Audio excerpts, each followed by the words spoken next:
बिस्मिल्लाहिर्रहमानिर्रहीम। Dear students, अस्सलाम वालेकुम। आज हम MCM 101 introduction to mass communication का शॉर्ट लेसन नंबर 30 का आगाज़ करेंगे। तो लेसन नंबर 30 का नाम है radio a breakthrough in mass communication. First paragraph में आप स्टूडेंट्स को बताया गया कि लोग दुनिया भर में न्यूज़पेपर से फ़ायदा उठा रहे थे, जो 15वीं सेंचुरी के बीच से मास कम्युनिकेशन का एक बेहतरीन ज़रिया था। लेकिन 19वीं सेंचुरी के आखिरी दौर में ना साइंटिस्ट एक न्यू तरीके से ना कम्युनिकेशंस का रास्ता जो था वो खोल रहे थे, जो जिसमें ना पेपर की ज़रूरत थी, ना प्रिंटिंग प्रेस की ज़रूरत थी और ना ही पब्लिकेशंस को ट्रांसपोर्ट करने की ज़रूरत थी। और ये एक ऐसी टेक्नोलॉजी थी जो आपकी आवाज़ को हज़ारों किलोमीटर दूर तक एक झटके में पहुंचाने में मदद देती थी। ये था रेडियो का इन्वेंशन। इस वाले पैराग्राफ में आप स्टूडेंट्स को बताया गया कि ये मास कम्युनिकेशंस के लिए एक करिश्मा था रेडियो की इन्वेंशन, जिसमें एक शख्स अपनी आवाज़ बहुत ज़्यादा लोगों तक पहुंचाता था, वो भी इतनी दूर तक। What is radio? रेडियो क्या है? रेडियो एक टेक्नोलॉजी है जो इलेक्ट्रोमैग्नेटिक वेव्स के सिग्नल्स को ना ट्रांसमिट करने के लिए यूज़ होती है। इसमें ना वेव्स की फ्रीक्वेंसी लाइट की फ्रीक्वेंसी से कम होती है। साइंस ऑफ रेडियो वेव्स, इसमें बताया गया फर्स्ट पैराग्राफ में कि रेडियो वेव्स एक ना फॉर्म है इलेक्ट्रोमैग्नेटिक रेडिएशंस की, और ये तब बनती है जब एक चार्ज ऑब्जेक्टिव या ऑब्जेक्ट अपनी फ्रीक्वेंसी के साथ ना एक्सेलरेट करता है, जो रेडियो फ्रीक्वेंसी मतलब कि RF paper point of view से इम्पोर्टेंट है, स्पेक्ट्रम के अंदर होती है। और ये रेंज कुछ टेंस ऑफ हर्ट्ज से लेकर गीगा हर्ट्ज तक होती है, पेपर पॉइंट ऑफ व्यू से इम्पोर्टेंट है। इलेक्ट्रोमैग्नेटिक रेडिएशन से एयर और स्पेस दोनों में ना इक्वली ट्रेवल्ड करती है, और इसको ना किसी मीडियम की ज़रूरत नहीं होती, किसी भी मीडियम की ज़रूरत नहीं होती। ओके, इस वाले पैराग्राफ में आपको बताया गया कि इस कंट्रास्ट में दूसरी टाइप्स की इलेक्ट्रोमैग्नेटिक रेडिएशंस जो RF रेंज के बाद आती है, इनमें ना गैमा रेस, एक्स रेस और इंफ्रारेड, अल्ट्रावायलेट और विजिबल लाइट शामिल होती है। How the medical come about, इस फर्स्ट छोटे से पैराग्राफ में आप स्टूडेंट्स को बताया गया कि इलेक्ट्रोमैग्नेटिक वेव्स की प्रोपगेशंस का थियोरेटिकल कॉन्सेप्ट सबसे पहले जेम्स क्लर्क ने, मैक्सवेल ने 1873 में अपने paper a dynamical theory of the electromagnetic field में किया था। इस पेपर के बाद इन्होंने 1861 से लेकर 1865 के बीच में ना अपने काम जो था वह कंप्लीट कर लिया था। इस वाले पैराग्राफ में आपको बताया गया कि 1878 में ना डेविड ई हगिश ने सबसे पहले ना रेडियो वेव्स को ना ट्रांसमिट और रिसीव किया था, जब इन्होंने नोटिस किया कि इनका ना इंडक्शन बैलेंस अपने होम मेड टेलीफोन्स के रिसीवर्स में नॉइज़ पैदा कर रहा है। इन्होंने 1880 में ना अपनी डिस्कवरी को रॉयल सोसाइटी को दिखाया, लेकिन इनको बताया गया कि ये सिर्फ इंडक्शंस था। और इस वाले पैराग्राफ में आपको बताया गया कि हेनरिच रोडोल्फ हर्ट्ज ने 1886 से 1888 के बीच में ना मैक्सवेल की थ्योरी को एक्सपेरिमेंट के जरिए वैलिडेट किया, और ये प्रूव किया कि रेडियो रेडिएशंस में ना सारे वेव्स लिखे प्रॉपर्टीज हैं, और ये एक बहुत बड़ा अचीवमेंट भी था। Marconi recognised as a radio inventors. First overall paragraph में आपको बताया गया है कि 1896 में ना गगलियो मार्कोनी को ना पहला पेटेंट दिया गया था, जो दुनिया का पहला रेडियो पेटेंट समझा जाता था। अच्छा, गुगलिमो मार्कोनी ने जैसा कि पहला पैटर्न दिया था, और ये दुनिया का पहला पैटर्न था रेडियो को लेकर। ब्रिटिश पैटेंट जो था वो 20,039 improvements in meeting electrical impulses and signals and in operators. Therefore 1896 में ना इन्होंने इसलिए इस आइसले ऑफ वेट ऑफ इंग्लैंड में ना दुनिया को पहला रेडियो स्टेशन बनाया था। पेपर पॉइंट व्यू से इम्पोर्टेंट है कि पहला स्टेशन जो था वो रेडियो स्टेशन कब बनाया गया, तो इंग्लैंड में बनाया गया। किसमें, किस सिटी में, आइसले ऑफ वेट में। अच्छा, इसी साल ना यूएसए में कुछ इम्प्रूवमेंट डेवलपमेंट्स रेडियो के हवाले से निकोला टेस्ला ने की थी और इन्होंने अभी भी अपने पैटर्न्स बनाए थे। अच्छा, निकोला टेस्ला ने भी अपने पैटर्न्स बनाए थे। यूएसए पैटर्न्स ऑफिस ने अपनी डिसीजंस को ना 1904 में ना रिवर्स कर दिया था और मार्कोनी को रेडियो का इन्वेंशंस का पैटर्न दिया था। शायद मार्कोनी के फाइनेंशियल बेकर्स की वजह से ना, जिसमें थॉमस एडिसन और एंड्री कार्नेजी शामिल थे। कुछ लोग ना मानते हैं कि ये डिसीजन इसलिए दिया गया ताकि ना यूएसए गवर्नमेंट को टेस्ला के पैटर्न्स के लिए रॉयल्टीज ना देनी पड़े। और इस वाले पैराग्राफ में ओवरऑल आपको बताया गया है कि 1919 में, मतलब कि 1909 में मार्कोनी को कार्ल फ्रीडिनेंट बारोन के साथ नोबेल प्राइज दिया गया था। फिजिक्स में contributions to the development of wireless therapy के लिए मार्कोनी ने 1898 में हॉल स्ट्रीट सेल्मसफोर्ड इंग्लैंड में ना दुनिया का पहला वायरलेस फैक्ट्री भी खोला था, जिसमें लगभग तकरीबन 50 लोग काम करते थे। 1900 के आसपास ना टेस्ला ने अपना वार्ड नेस्ली और टावर फैसिलिटी भी खोला और सर्विसेज को एडवर्टाइज किया। 1903 तक ना टावर स्ट्रक्चर्स नियर कंपटीशन था। वेरियस थ्योरीज ये कहती हैं कि टेस्ला ने वायरलेस सिस्टम्स के जरिए कैसे अपना गोल अचीव करना चाहते थे, जो एक 200 किलोवाट्स मतलब कि KW सिस्टम था। टेस्ला का कहना था कि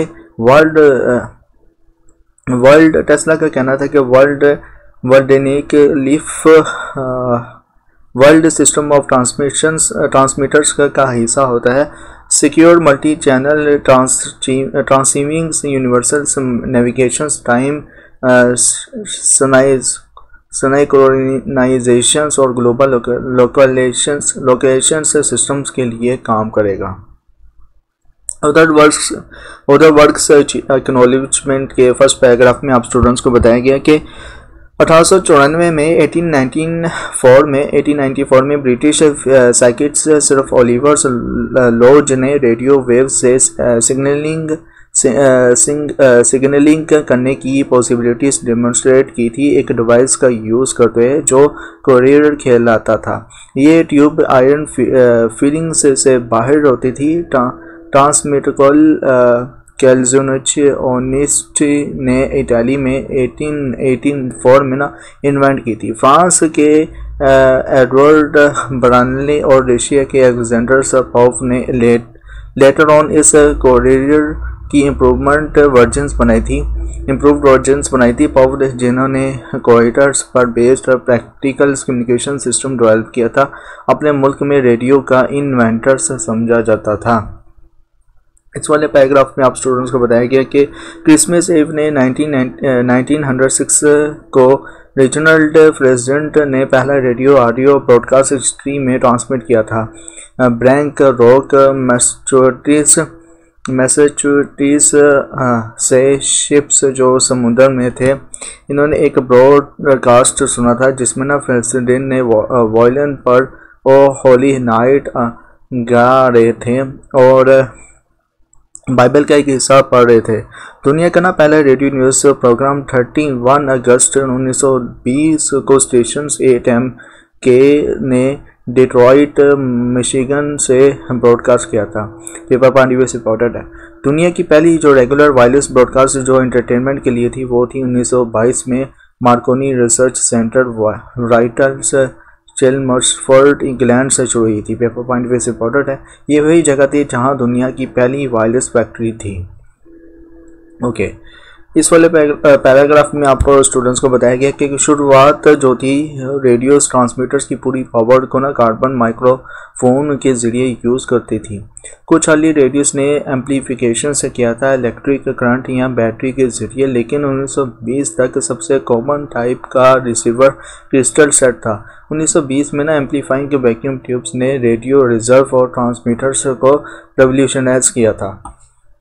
advancement on radio technology continuous के फर्स्ट पॉइंट में बताया गया कि एयरक्राफ्ट ने कमर्शियल एएम रेडियो स्टेशंस को नेविगेशन के लिए यूज़ किया था। ये जो था 1960 के अर्ली ईयर्स तक चलता रहा जब VOR सिस्टम्स वाइडली यूज़ होने लगा था, लेकिन एएम स्टेशन अब भी ना यूनाइटेड स्टेट का एविएशन चार्ट्स पर मार्क किया जाता था, एविएशन जो भी था।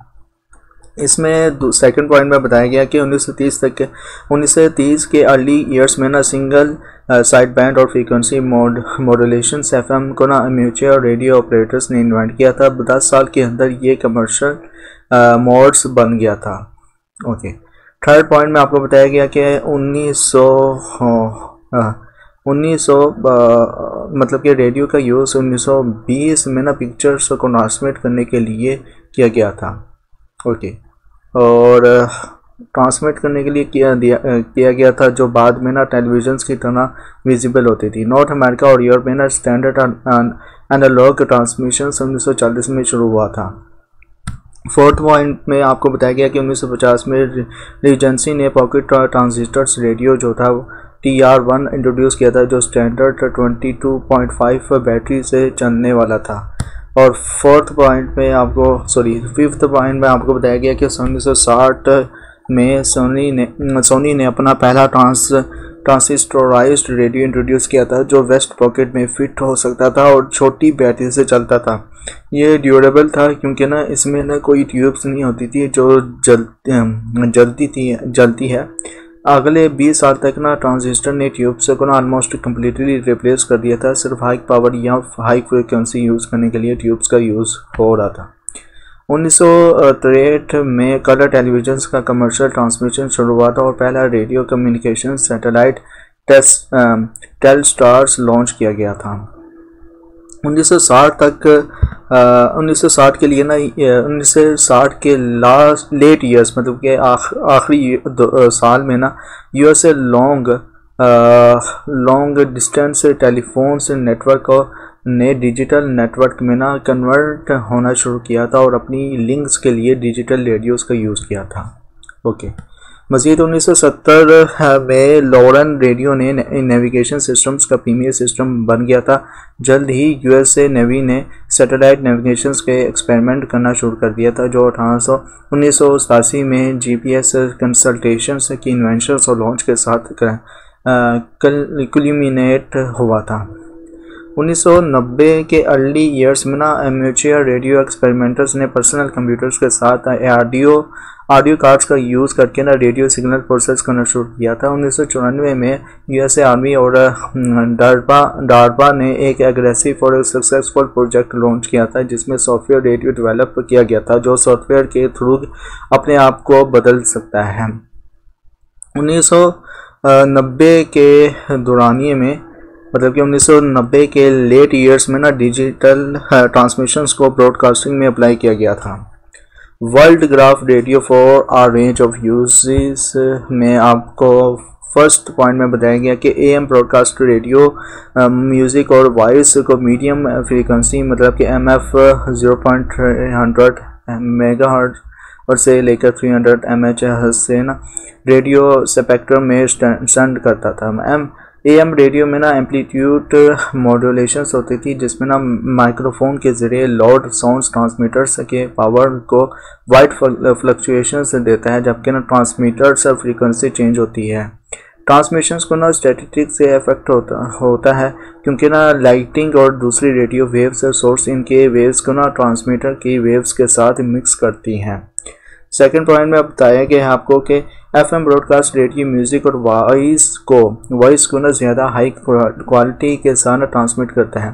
फ्रीक्वेंसी मॉड्यूलेशंस में माइक्रोफोन के लाउड साउंड्स ट्रांसमीटर फ्रीक्वेंसी को ज़्यादा फ्लक्चुएट करते हैं और ट्रांसमीटर्स की पावर कांस्टेंट रहती है। एफएम को ना very high frequency VHF 30 MH से 300 MH रेडियो स्पेक्ट्रम में ट्रांसमिट किया जाता है। एफएम को ना एएम के मुकाबले में ना ज़्यादा रेडियो फ्रीक्वेंसी स्पेस की ज़रूरत होती है और हाई फ्रीक्वेंसी पे ज़्यादा फ्रीक्वेंसी अवेलेबल होती है, इसलिए ज़्यादा स्टेशंस हो सकते हैं और हर स्टेशन से ज़्यादा इंफॉर्मेशन ट्रांसमिट कर सकते हैं। एफएम की शॉर्टर रेडियो वेव्स लाइट की तरह बिहेव करते हैं जो स्ट्रेट लाइंस में ट्रेवल करते हैं और आयनोस्फीयर से रिफ्लेक्टेड नहीं होती, जिसके मतलब यह है कि इनके इफेक्टिव रिपीटेशन रेंज होती है। और इस वाले पॉइंट में बताया गया कि एविएशन वॉइस रेडियो से VHF paper point of view से इम्पोर्टेंट है। AM यूज़ करते हैं। AM का यूज़ इसलिए होता है ताकि ना, अच्छा ये AM का एब्रीविएशन भी इम्पोर्टेंट है। AM का यूज़ इसलिए होता है ताकि ना एक ही चैनल पर ना मल्टीपल स्टेशंस को ना रिसीव किया जा सके। अगर FM यूज़ होता है तो FM का कैप्चर्स इफेक्टिव की वजह से ना स्ट्रॉन्ग स्टेशंस वीक स्टेशंस की रिसेप्शंस को ना ब्लॉक कर देता है। अच्छा, आगे बताया गया मैरीन वॉइस रेडियो से AM का यूज़ करती हुए ना software high frequency HF 3 megahertz से 30 मेगाहर्ट्ज़ रेडियो स्पेक्ट्रम में ना बहुत लंबी रेंजेस के लिए या नैरो बैंड FM का यूज़ VHF स्पेक्ट्रम में करती है छोटी रेंज के लिए। मज़ीद बताया गया कि टेरा मतलब के टेट्रा जो है वो टेरेस्ट्रियल ट्रंकेट रेडियो एक डिजिटल सेल फोन सिस्टम है जिसमें जो मिलिट्री पुलिस और एम्बुलेंस के लिए यूज़ होता है। पेपर पॉइंट ऑफ व्यू से बहुत इंपॉर्टेंट है। सिविल और मिलिट्री जो है ना HF high frequency voice services short wave radio का यूज़ करती हैं शिप एयरक्राफ्ट और आइसोलेटेड सेटलमेंट से कॉन्टेक्ट करने के लिए। और लास्ट पॉइंट में आपको बताया गया कि गवर्नमेंट पुलिस फायर और commercial voice services narrow band FM का यूज़ करती है। स्पेशल फ्रिक्वेंसी पर फिडेलिटी का सेक्रीफाइस किया जाता है और ताकि ना रेडियो फ्रिक्वेंसीज का छोटा रेंज यूज़ किया जा सके, यूजली 5 किलो हर्ट्ज़ डेविएशंस के लिए, जिसमें ना FM ब्रॉडकास्ट का 75 और TV साउंड के लिए 25 सेकंड्स पर सेकंड से कम किया जाता है। what to broadcast ओके, अब ब्रॉडकास्ट है क्या? अर्ली रेडियो स्टेशंस को ना टारगेट ऑडियंस का इशू फेस करना पड़ता था, खासकर जब सोसाइटी में ना बहुत डाइवर्सिटी होती थी। इकोनॉमिक ग्रोथ ने भी कुछ रीजन्स में ना रेडियो स्टेशंस की प्रोग्रामिंग का ना शेप करने में मदद की थी। तो रेडियो स्टेशंस का ना एक हिस्सा ऐसे स्पेसिफिक ऑडियंस के लिए प्रोग्राम करती है जो न्यूज़ और एंटरटेनमेंट के साथ होता था। पाकिस्तान में ना तमाम रेडियो स्टेशंस अपनी ट्रांसमिशंस का आगाज़ कुरान की तिलावत से करते हैं जो ऑडियंस की स्पेसिफिक नेचर की रिफ्लेक्ट करती है। ऐसे ही दूसरे रिलीजियस डोमिनेंट सोसाइटीज़ में ना ये करती हैं।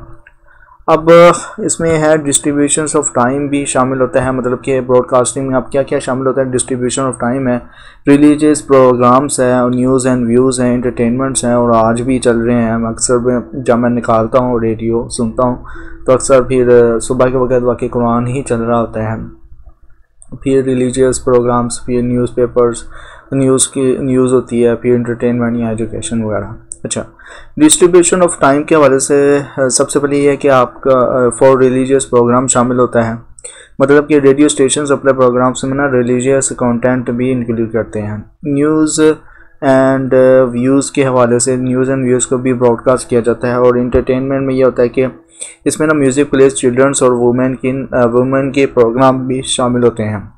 एजुकेशन में ये होता है कि हेल्थ और कॉमन सोशल लाइफ के मैटर्स पर फोकस किया जाता है और ये ऑलमोस्ट जितने भी रेडियोज़ हैं ये कर रहे हैं पाकिस्तान में, जितने भी काम कर रहे हैं रेडियो पाकिस्तान जो है यहाँ अगर आप पाकिस्तान टेलीविज़न में निकालें तो उसमें भी यही जो है वो इंफ्रास्ट्रक्चर रहता है ब्रॉडकास्टिंग को लेकर।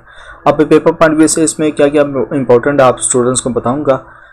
इसमें यह है कि सबसे पहले जो इम्पोर्टेंट है, लेकिन इम्पोर्टेंट बताने से पहले एग्ज़ाम पॉइंट ऑफ व्यू के हिसाब से क्या क्या इम्पोर्टेंट है ये बताने से पहले मेरी आपसे बहुत ही छोटी सी रिक्वेस्ट है कि काइंडली आप साइकोलॉजिस्ट कम्युनिटी यूट्यूब चैनल को सब्सक्राइब कर दें जिन स्टूडेंट्स ने अभी तक नहीं किया, क्योंकि आपका फाइनल टर्म को लेकर ही पहले ये कोर्स मुकम्मल वाइंड अप हो जाना है, फिर आपकी इस कोर्स से जो है जान छूट जानी है और फिर क्या कि आपने दोबारा तो इस यूट्यूब की इस चैनल की ये वाली वीडियो तो आपने नहीं देखनी, तो फिर आपसे बहुत ही छोटी सी रिक्वेस्ट है कि काइंडली जिन लोगों ने स्टूडेंट्स की बात करो, जिन स्टूडेंट्स ने अभी तक साइकोलॉजिस्ट कम्युनिटी यूट्यूब चैनल को सब्सक्राइब नहीं किया तो काइंडली प्लीज़ सब्सक्राइब कर दें, वीडियो को लाइक करें, क्लासमेट का साथ शेयर करें।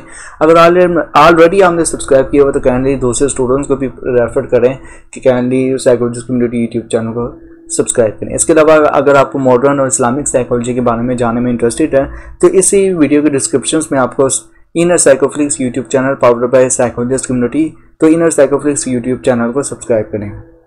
फर्दर ये है कि आप हमें इंस्टाग्राम, फेसबुक और ट्विटर में भी फॉलो करें, फेसबुक पेज को लाइक करें। सभी के जो है ना वो लिंक्स आपको इसी वीडियो के डिस्क्रिप्शन में मिल जाएंगे। ओके, तो अब एग्जाम पॉइंट ऑफ व्यू से रेडियो की डेफिनेशन इंपॉर्टेंट है, साइंस ऑफ रेडियो वेव्स को लेकर बहुत ही इंपॉर्टेंट है, इसमें आरएफ इंपॉर्टेंट है। उसके बाद फिर जो है वो एक्सरेज और अल्ट्रा वायलेट और विजिबल लाइट्स ये किस तरह से यूज़ होती हैं, ये बहुत इंपॉर्टेंट है। और उसके बाद डेविड हगिश ने क्या किया था पूछा जा सकता है लेकिन इतना इंपॉर्टेंट नहीं है, लेकिन मार्कोनी को लेकर बहुत इंपॉर्टेंट है। ये फर्स्ट पैराग्राफ ही, तो इसको मैंने हाईलाइट कर ही लेता हूँ, रेड कलर में हो जाए।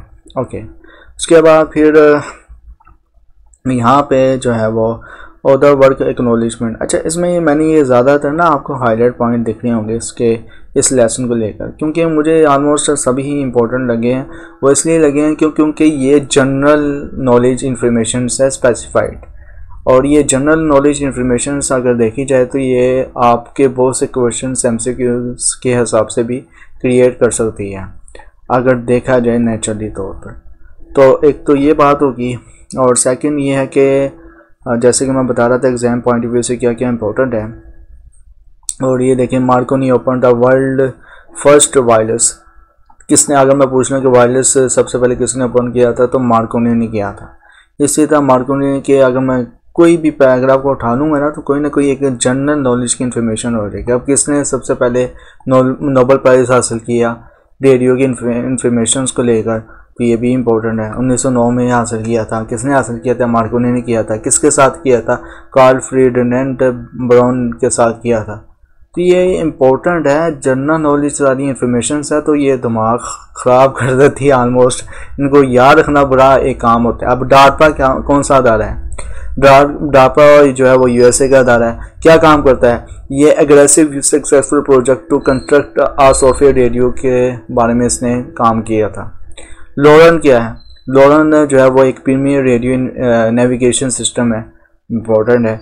अभी इसमें से मैं आपको क्या बता सकता हूँ कि एग्जाम पॉइंट ऑफ व्यू से इम्पोर्टेंट है, इसलिए मैंने पूरा टोटली हाईलाइट जो है इस पूरे लेसन को कर दिया। तो ये जो है ना वो बहुत ही इम्पोर्टेंट है एमसीक्यूज़ के हिसाब से, जनरल नॉलेज के हिसाब से। प्लस ये है कि ये ओवरऑल जो है इसमें से 3-4 एमसीक्यूज़ आ जाते हैं, 5 भी आ जाते हैं, 3 भी आ जाते हैं, और नहीं भी आए तो भी नहीं भी आते हैं, लेकिन इसमें 5 ऑलमोस्ट लग जाते हैं एमसीक्यूज़ आते हैं। शॉर्ट लॉन्ग क्वेश्चंस भी 1-2 पूछे जाते हैं इस लेसन नंबर जो 30 है रेडियो को लेकर। ओवरऑल ये था आपका लेसन नंबर 30। कमेंट्स में बताएं कैसा लगा, कोई बात, कोई जुमला, कोई सेंटेंस इस लेसन को लेकर। अगर आपको नहीं समझ में आई तो आप मुझसे कंसर्न कर सकते हैं कमेंट्स में, इंशाल्लाह मैं आपकी पूरी रहनुमाई कर दूंगा। मिलते हैं नेक्स्ट लेक्चर में। Till then thank you so much. अल्लाह हाफिज़।